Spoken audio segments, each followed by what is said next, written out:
ये कौन बड़ा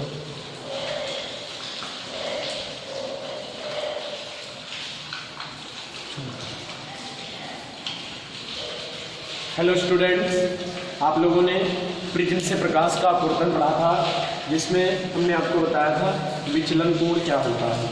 तो देखिए, विचलन कोण बताते समय सबसे पहले आपको फिगर जरूर याद रखना है। ये कोई प्रिज्म है ABC, जिसका प्रिज्म कोण A है। ये वाला प्रिज्म कोण या इसको अपवर्तन कोण कहते हैं, ठीक। और ये कोई आपकी किरण प्रिज्म पर गिरती है और आप जानते हैं कि इस किरण को जाना वैसे सीधे चाहिए था, लेकिन अपवर्तन के कारण ये किरण थोड़ा सा अभिलंब से दूर हट गई। यहाँ पर अभिलंब की उससे क्या, ये अभिलंब, ठीक। और जब ये प्रकाश किरण, मान लो Q प्रकाश की किरण है और QR यहाँ पर गई। जब ये प्रकाश की किरण पृष्ठ AC पर गई तो यहाँ पर अपने अभिलंब खींचा था, अब ये अभिलंब से थोड़ा दूर हो जाएगी, तो ये आपकी निर्गत किरण, ठीक। किरण को जाना सीधे चाहिए था, लेकिन प्रिज्म के पृष्ठ AB से अपवर्तन के कारण प्रकाश किरण थोड़ा अभिलंब की ओर झुक गई। पृष्ठ AB पर यह अभिलंब है, ठीक। पृष्ठ AB पर यह अभिलंब है और पृष्ठ AC पर यह अभिलंब है, ठीक है। और नियम आप लोगों ने क्या पढ़े हैं कि जब कोई प्रकाश की किरण सघन माध्यम, विरल माध्यम से सघन माध्यम में जाती है तो अभिलंब की ओर झुकती है। प्रकाश किरण विरल बाहर वायु है और कांच में जा रही है तो ये अभिलंब की ओर झुक गई। फिर भाई सीधे जाना चाहिए था, इधर मुड़ गई, अभिलंब की ओर झुक गई। फिर जब ये दूसरे पृष्ठ इस पर AC पर पहुंची तो वहां पर क्या हुआ कि अब प्रकाश किरण कांच से वायु में जाएगी तो अभिलंब से दूर हटेगी। जाना वैसे सीधे ऐसे चाहिए था, लेकिन अभिलंब से थोड़ा दूर हट गई। तो ये कोण आपका आपतन कोण I है। ये निर्गमन कोण क्या है, I' माना था। ये अंदर अपवर्तन कोण R, ये R'। अब हमारी न्यूनतम विचलन कोण या विचलन कोण कैसे बना था कि आपतित किरण को आपने क्या बढ़ाया था, आगे बढ़ाया, और जो ये निर्गत किरण थी इसको आपने क्या बढ़ाया था, पीछे बढ़ाया था। तो ये बिंदु मान लिया, तो ये कोण डेल्टा ये आपका बन कराया था, ये निर्गमन वो विचलन कोण है, ठीक, डेल्टा। तो क्या परिभाषा थी इसकी कि आपकी किरण को आगे बढ़ाने पर तथा निर्गत किरण को पीछे बढ़ाने पर जो उनकी किरणों की या उनकी दिशाओं के बीच में जो भी एंगल बनता है उसे विचलन कोण कहते हैं।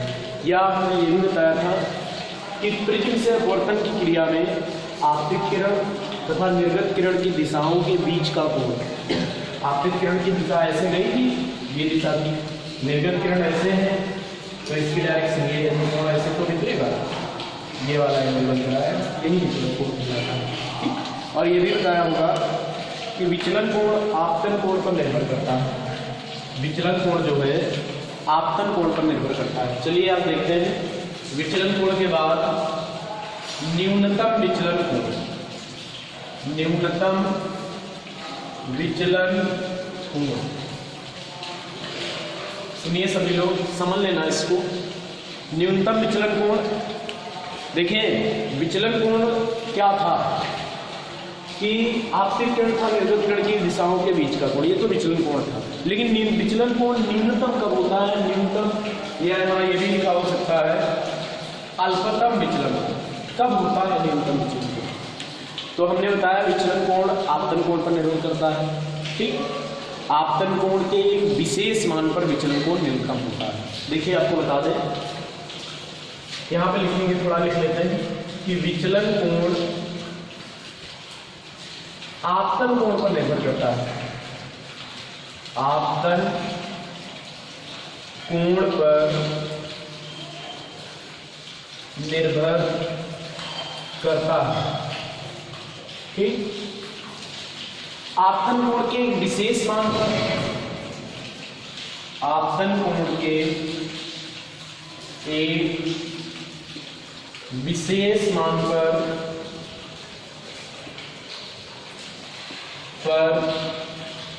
विचलन कोण न्यूनतम होता है। मतलब आपतन कोण की एक ऐसी वैल्यू होती है जिस पर विचलन कोण सबसे कम होता है, विचलन कोण न्यूनतम होता है। जिसे न्यूनतम विचलन कोण कहते हैं, न्यूनतम या अल्पतम विचलन कोण कहते हैं।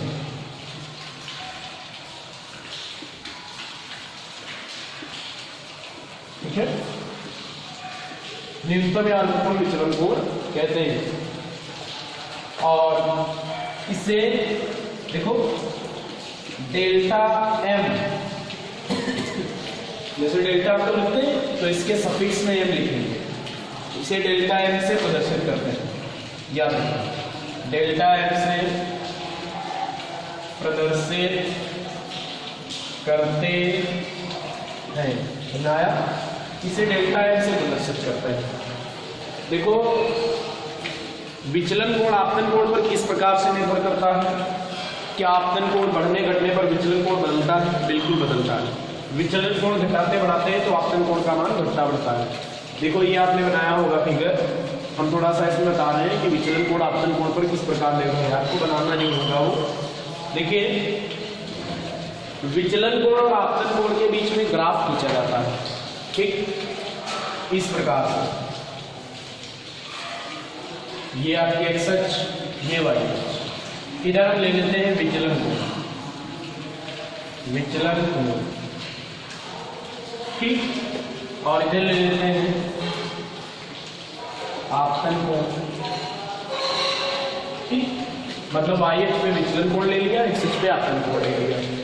अब देखो विचलन कोण का मान 0, 10, 20, 30, 40, 50, 60 इस तरह से ले सकते हैं। आपतन कोण का मान 10 डिग्री, 20 डिग्री, 30 डिग्री, 40, 50 इस तरह से आपतन कोण के मान ले लेंगे, ठीक। अब जब इनके बीच में ग्राफ खींचते हैं तो आपको ग्राफ कुछ इस प्रकार से प्राप्त होता है। देखिए जो हमारा ग्राफ बनता है वो कुछ इस प्रकार से प्राप्त होता है, ठीक। और ये ग्राफ बताता है, देखो जिस समय हम इस बिंदु पर होते हैं यहाँ पे, उस समय अल्पतम विचलन कोण इस प्रकार से आता है, ठीक। ग्राफ के अनुसार जैसे जैसे इधर बढ़ेंगे तो ग्राफ हमारा नीचे की ओर से बढ़ रहा है, मतलब आपतन कोण का मान बढ़ने पर पहले विचलन कोण घटता है, फिर आपतन कोण के एक विशेष मान पर, जैसे 30 यहाँ पर 34 लगभग होगा, 30 के बाद 21, 32, 33, 34 लगभग होगा, तो उस पर आपतन विचलन कोण सबसे कम है। और फिर आपतन कोण और बढ़ाते हैं तो विचलन कोण का मान धीरे धीरे क्या होने लगता है, इंक्रीज होने लगता है। लेकिन यहाँ पर आपतन कोण जैसे जैसे बढ़ाएंगे तो विचलन कोण का मान डिक्रीज होगा। लेकिन इस स्थिति में विचलन कोण सबसे कम है ये वाला, अगर आप इसको नापेंगे ये, तो ये अन्य की तुलना में सबसे क्या है, कम है। तो आपतन कोण के एक विशेष मान पर विचलन कोण न्यूनतम होता है, जिसे न्यूनतम विचलन कोण कहते हैं, डेल्टा एम से प्रदर्शित करते हैं। यही आपका डेल्टा एम है, ये वाला ये वाला डेल्टा एम। अब ये 19 डिग्री के आसपास, अगर हम ग्राफ से देखें तो 19 डिग्री के आसपास है, ठीक। लेकिन आपको ग्राफ केवल समझना है कि आपतन कोण पहले बढ़ाएंगे तो विचलन कोण घटेगा, और आपतन कोण के एक विशेष वैल्यू पर विचलन कोण सबसे कम होगा, और फिर आपतन कोण बढ़ाएंगे तो विचलन कोण का मान बढ़ता जाएगा, ठीक। तो आपतन कोण के जिस विशेष मान पर विचलन कोण सबसे कम है वही विचलन कोण न्यूनतम विचलन कोण है, इसे डेल्टा एम से प्रदर्शित करेंगे, ठीक। तो देखो न्यूनतम विचलन की अवस्था की ये शर्त है, न्यूनतम विचलन जब आता है, न्यूनतम विचलन की अवस्था में, सुनो, एक आपतन कोण बना था प्रिज्म में, एक निर्गमन कोण बना था, तो आपतन कोण आई, निर्गमन कोण आई डैश, दोनों बराबर होते हैं। मतलब आपतन कोण पृष्ठ AB पर आपतन कोण, वही हमने बनाया था एक चित्र इस प्रकार से, किरण ऐसे आई थी, ये विलंब था, इधर गई थी, जैसे बन गई थी, ये वाला कोण निर्गमन कोण, ये आपतन कोण, इस तरह से बनाया था, ठीक। तो आई बराबर आई डैश न्यूनतम विचलन की अवस्था में आपतन कोण निर्गमन कोण के बराबर होता है। प्रिज्म के भीतर दोनों अपवर्तन कोण बराबर होते हैं, आर बराबर आर डैश, मतलब यहाँ का अपवर्तन कोण आर और यहाँ का अपवर्तन कोण आर डैश दोनों बराबर होते हैं, ठीक। तीसरी शर्त ये है कि प्रिज्म में आपने देखा होगा, प्रिज्म के भीतर एक अपवर्तित किरण थी QR, और जो प्रिज्म बनाया था उसका आधार था BC। देखो ये प्रिज्म, ये BC प्रिज्म का आधार हुआ, और किरण इस प्रकार से आई, ऐसे गई, फिर ऐसे गई। यही तो था। ये आप लोगों ने अवलंब ऐसे सीखे थे, याद होगा अगर तो। ये P, ये Q, ये R, ये S, अभी ना ये I डैश, ये R, ये R डैश, ये I, ये प्रिज्म कोण थी। तो तीसरी शर्त ये थी कि प्रिज्म के भीतर जो अपवर्तित किरण QR है, ये प्रिज्म के आधार BC के समांतर होती है। मतलब QR पैरेलल किसकी होगी? BC। प्रिज्म के भीतर जो अपवर्तित किरण QR है, प्रिज्म के आधार BC के समांतर होती है। जब ये सब हो जाए तो डेल्टा जो होता है, डेल्टा मतलब ये वाला विचलन कोण ऐसे जो बना था, इसको पीछे बढ़ाने से, तो ये वाला डेल्टा जो होता है, डेल्टा M के बराबर होता है। डेल्टा जो है तब आपका डेल्टा M होता है कब? जब I का मान I डैश के बराबर हो, आपतन कोण का मान निर्गमन कोण के बराबर हो, प्रिज्म के भीतर अपवर्तन कोण दोनों बराबर हो, प्रिज्म की भीतर अपवर्तित किरण QR आधार BC के क्या होगा? समांतर। इतनी शर्तें जब फॉलो होंगी तो ये मान के चलिए न्यूनतम विचलन की अवस्था। ठीक, तो न्यूनतम विचलन कोण आप सभी लोग जानेंगे डेल्टा M। इसके बाद देखो, प्रिज्म को हमने जैसे कांच से निर्मित किया है, बहुत अच्छी बात है, कांच से निर्मित कर सकते हैं, या उन सभी अपवर्तन, उन सभी पदार्थों से निर्मित कर सकते हैं जिनसे प्रकाश का अपवर्तन होता है। वे सभी पदार्थों से हम प्रिज्म बना सकते हैं जिनसे प्रकाश का अपवर्तन होता है। उन सभी पदार्थों से हम लेंसों का निर्माण कर सकते हैं जिनसे प्रकाश का अपवर्तन होता है। ठीक, तो प्रिज्म किसी पदार्थ से मिलकर बना है, पदार्थ से बना है, तो उस पदार्थ का कुछ ना कुछ अपवर्तनांक होता है। ठीक, तो यहाँ पर प्रिज्म के अपवर्तनांक का सूत्र है। इसके बाद ये देखो फार्मूला प्रमुख ही है, लिखने के लिए बहुत पूछा जाता है। प्रिज्म के अपवर्तनांक का सूत्र, ध्यान दीजिए, प्रिज्म के अपवर्तनांक का सूत्र क्या है? देखो अपवर्तनांक को आप लोग इनसे प्रदर्शित करते थे, n बराबर c पान की था, n बराबर v1 बटे v2 था, इस तरह से फार्मूले थे। यहाँ पर लेकिन प्रिज्म के अपवर्तनांक का सूत्र क्या है? और अपवर्तनांक को आपने इस प्रकार से भी डिफाइन किया था, साइन आई बटे साइन आर, n बराबर स्नेल का नियम साइन आई बराबर साइन आई बटे साइन आर बराबर n। इसी पदार्थ का के लिए जो आपतन कोण की ज्या और अपवर्तन कोण की ज्या का अनुपात जो निश्चित था, जिसे अपवर्तनांक कहते हैं। प्रिज्म के अपवर्तनांक का सूत्र देखिए, अपवर्तनांक को आप ऐसे लिखते हैं, बहुत अच्छी बात है, फार्मूला सही ढंग से लिखेंगे।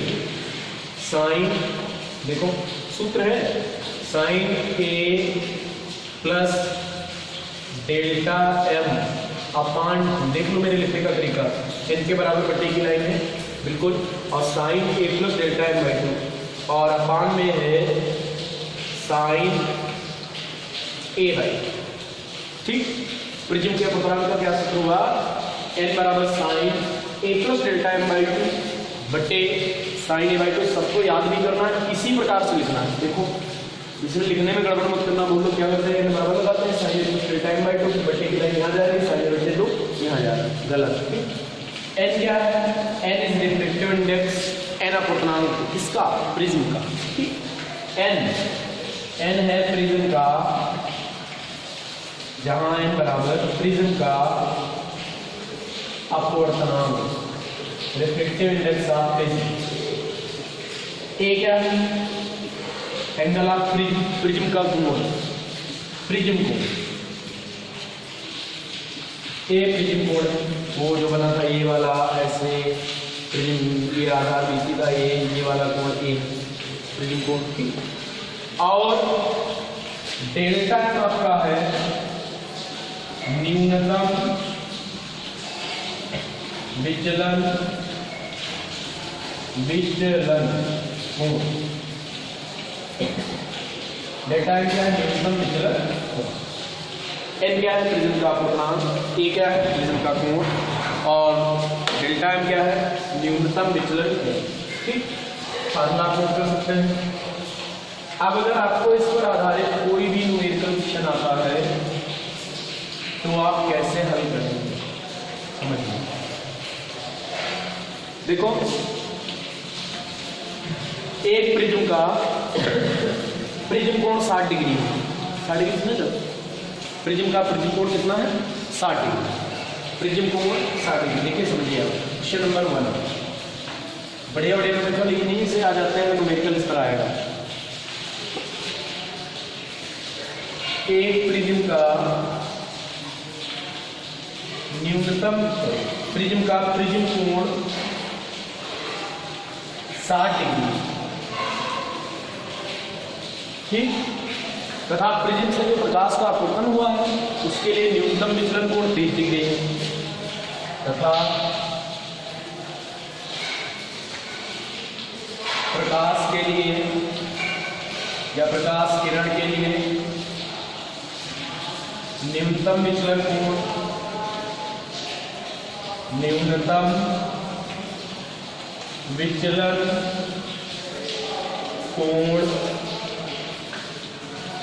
30 डिग्री, समझ रहे हो, 30 डिग्री। प्रिज्म के पदार्थ का अपवर्तनांक ज्ञात करो। प्रिज्म के पदार्थ का अपवर्तनांक ज्ञात करो। ठीक, प्रिज्म के पदार्थ का अपवर्तनांक ज्ञात करो। कैसे सॉल्व करें इसको, देखिए ध्यान दीजिए, इसको हम कैसे सॉल्व कर रहे हैं। एक प्रिज्म का कोण 60 डिग्री, प्रिज्म कोण क्या है, ए, आपको ए दिया गया है, प्रिज्म कोण ए बराबर दिया है 60 डिग्री। प्रिज्म कोण ए से तो लिखते हैं। तथा प्रकाश किरण के लिए, यहाँ पर तथा किसी प्रकाश किरण के लिए न्यूनतम विचलन कोण 30 डिग्री। देखो इसमें न्यूनतम विचलन कोण कौन है, न्यूनतम विचलन कोण है डेल्टा एम। तो न्यूनतम विचलन कोण आपका हो गया डेल्टा एम बराबर 30 डिग्री। कह रहा है प्रिज्म के पदार्थ का अपवर्तनांक ज्ञात करो। प्रिज्म का अपवर्तनांक एन से लिख रहे हैं, आपसे क्या पूछा गया है, एन। ठीक, प्रिज्म का कोण 60 डिग्री है। किसी प्रकाश किरण के लिए न्यूनतम विचलन कोण जो है वो आपका जो है कितना है, 30 डिग्री है। और क्या कह रहा है कि प्रिज्म के पदार्थ का रिफ्रैक्टिव इंडेक्स कैलकुलेट करना है, अपवर्तनांक ज्ञात करना है। देखिए ध्यान देना, सूत्र क्या है प्रिज्म के अपवर्तनांक का, n इक्वल टू, सूत्र से लगाएंगे n इक्वल टू, देखो कैसे लिखते हैं, साइन, देखो ये पूरे ऊपर बड़े ब्रैकेट में लिखेंगे a plus delta M by 2, upon में क्या लिखेंगे, साइन ए बाई 2। समझ में आया, ऐसे लिखना, नहीं तो गलत हो जाएगा, हम नहीं जानते। इसके बाद क्या करें, a और डेल्टा एम का मान रख दें। ठीक, और ये भी ध्यान रखना, इसके लिए आपको टेबल आनी चाहिए मानों की, कि त्रिकोणमितीय अनुपातों में जो साइन कॉस टैन कोसेक इनके सबके मान क्या क्या होते हैं, 30 डिग्री 60 डिग्री 90 डिग्री है ना, 45 डिग्री, सबके मान मालूम होने चाहिए। एन इक्वल टू क्या आएगा, ऊपर देखना साइन, भैया ध्यान देना, ए का मान कितना है 60, डेल्टा एम कितना है 30, अपान में कितना, देख लो लिखने का तरीका, फिर मत कहना गलत हो गया। अपान में क्या, साइन ए बाई 2, ए का मान 60, अपान में कितना होगा, सब लोग ध्यान देना। देखो साइन 30, 60 प्लस 30 कितना हुआ 90, और 90 के अपान में 2 है। देखो कभी एक 2 काट मत देना, ठीक, कोण वाले ऐसे नहीं कटेंगे, ये नहीं कि हमने क्या किया ए 2 उड़ा दिया और वही करने में गलत हो गया। साइन 60 प्लस 30 साइन 90 हुआ, ऊपर नीचे 2 है, ये 90 अपान 2 का अर्थ हो गया 45। ठीक, तो ये आ गया साइन, ऊपर आया 45, समझ लेना भाई, दोनों को जोड़ा दूसरा कर दिया। नीचे देखो साइन 60 अपान 2, तो ये कितना आया साइन 30, आया कि नहीं? ऊपर साइन 40 था, नीचे क्या आया साइन 30। अब देखो साइन 45 अपॉन साइन 30 आया। साइन 45 का मान याद करो, आप लोगों को मालूम होगा साइन 45 का मान 1/√2 होता है 1/√2 होता है। साइन 30 का मान 1/2 देख लेना, गलत मत करना बिल्कुल। n इक्वल टू पलट जाती है ना संख्या, तो ये 1/√2 इंटू में 2/1। देखो जो 2 है यहाँ पर आप याद रखना, साइन 45 का मान होता है 1/√2, साइन 30 का मान होता है 1/2। ठीक इस तरह से याद रखना। साइन 30 का मान 1/2 नहीं याद आता है, टेबल आप देख सकते हैं। देखो 2 जो है 2 को हम 2 बार √2 लिख सकते हैं, √2 का गुणा करेंगे तभी तो आएगा 2। तो √2 से 1 और यहाँ पर है क्या 2/1 गुणे 1/√2, तो ये लिख दिया आपने 1/√2 गुणे 2 को 2 बार √2 बटे 1 कट गया, क्या बचा केवल √2, तो n बराबर आपका आ गया। तो प्रिज्म के पदार्थ का अपवर्तनांक हो गया √2, कोई दिक्कत नहीं, इसको आप नोट कर लेना। इसके बाद देखिए दूसरा क्वेश्चन क्या है कि 1.5 अपवर्तनांक का एक प्रिज्म है, ध्यान देना। दूसरा क्वेश्चन है 1.5 अपवर्तनांक वाले एक प्रिज्म का प्रिज्म कोण 60 डिग्री है। इस बार अपवर्तनांक पहले दिया है, प्रिज्म कोण दिया है। न्यूनतम विचलन कोण, प्रिज्म का न्यूनतम विचलन कोण ज्ञात करना। प्रिज्म का न्यूनतम विचलन कोण ज्ञात, ध्यान देना, समझना इसको। और देखो इसमें थोड़ी सी आपको दिया है एक वैल्यू इसमें दी गई है कि साइन 49 डिग्री का इसी में दिया है, इसी में, चलो यहां पर दिया गया है, क्या दिया गया है, साइन 49 डिग्री इक्वल टू 0.75, ठीक है भैया, साइन 49 डिग्री बराबर 0.75, ये दिया गया है क्वेश्चन। तो फिर से देखते हैं भाई, अपवर्तनांक n से आप लिखते हैं तो n इक्वल टू कितना होगा 1.5 n दिया। प्रिज्म कोण a से लिखते हैं तो a इक्वल टू कितना होगा 60 हुआ, a इक्वल टू आपका हो गया 60, प्रिज्म कोण हो गया 60 और जो है अपवर्तनांक हो गया 1.5। कह रहा है न्यूनतम विचलन कोण ज्ञात करो, इस बार डेल्टा m पूछ रहा है, कैसे ज्ञात करें।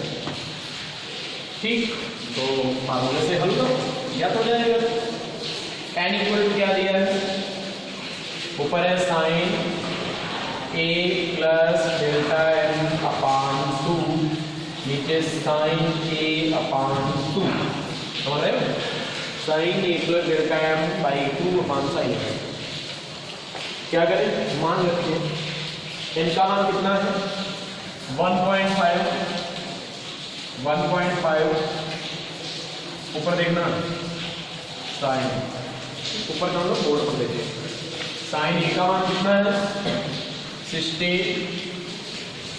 प्लस डेल्टा m तो मालूम ही नहीं है, इस बार ये तो निकालना है, अपान में साइन 60 अपान 2, क्या समझ में आया।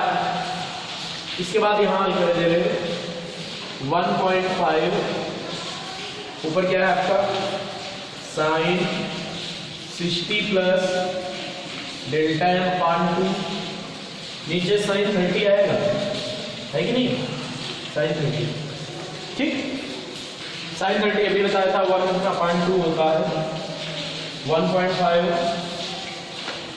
ऊपर क्या आएगा sine 60 plus delta N by 2 sine 30 का मान 1/2 जैसे 2 ऊपर जाएगा तो 2 से 2 कट जाएगा, गलत, वो कोण में ही बाहर रहेगा।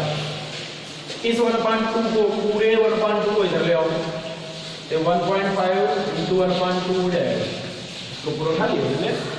या ऐसे कर लेते साइन 30 को यहाँ ले आते, फिर मान लिख लेते, बात वही आती 1.5 इंटू 1/2 ये क्या है बराबर में sine 60 plus delta N by 2।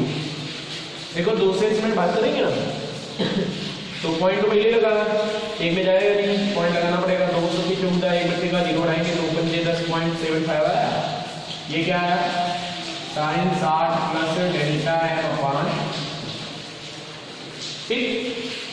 देखो जरा याद करो 0.75 में दिया है 0.75 का मान साइन 49 डिग्री, तो यहां पर हम रख सकते हैं साइन 49 रख सकते हैं नहीं, जहां पे 0.75 है 0.75 के बराबर साइन 49 है, साइन 49 हो गया। इधर क्या आया sine a plus delta m by 2। देखो ध्यान से ये साइन लगा, ये साइन लगा, इधर कोण कितना 49, इधर कोण कितना है, इधर कोण आपका 60 प्लस डेल्टा m बाई 2 है, 60 प्लस डेल्टा m बाई 2। अच्छा ये और ये कब बराबर हो सकते हैं, जब जितना ये होता है ये होना चाहिए, जैसे ये 49 साइन 49 तो इधर भी साइन 49 ही होना चाहिए। इसका मतलब 49 degree 60 plus delta M by 2 के बराबर होगा। तुलना कर देंगे साइन के पूर्णांक को, तो तुलना करने पर क्या आ जाएगा 49 degree equal to 60 plus delta M. ये नहीं है साइन साइन काट देना, करता नहीं, तुलना हुई, ठीक। हमने क्या किया कंपेयर किया है साइन के पूर्णांकों को, शिक्षा गुणा करो 2 से गुणा होगा 2 9 18 2 3 8 1 9 बराबर 60 प्लस डेल्टा एम। 60 को इधर ले आए तो 98 माइनस 60 बराबर डेल्टा एम बराबर आ गया 36। ठीक, इस प्रकार हमने न्यूनतम विचलन कोण का मान 38 डिग्री निकाल लिया। ठीक, इस पर आधारित अगर आपको कोई और भी न्यूमेरिकल देने उनको सॉल्व कीजिए, और जो हमने ये फार्मूला बताया ये जरूर तैयार कीजिए, फिर आपको कल बताएंगे ठीक कि प्रिज्म से प्रकाश निकलने पर रंगीन क्यों हो जाता है, उसके रंगों का विभक्त कैसे हो जाते हैं, अच्छे पढ़ के होता है, ये सब बताएंगे। वो नेक्स्ट वीडियो में रहेगा। All the best.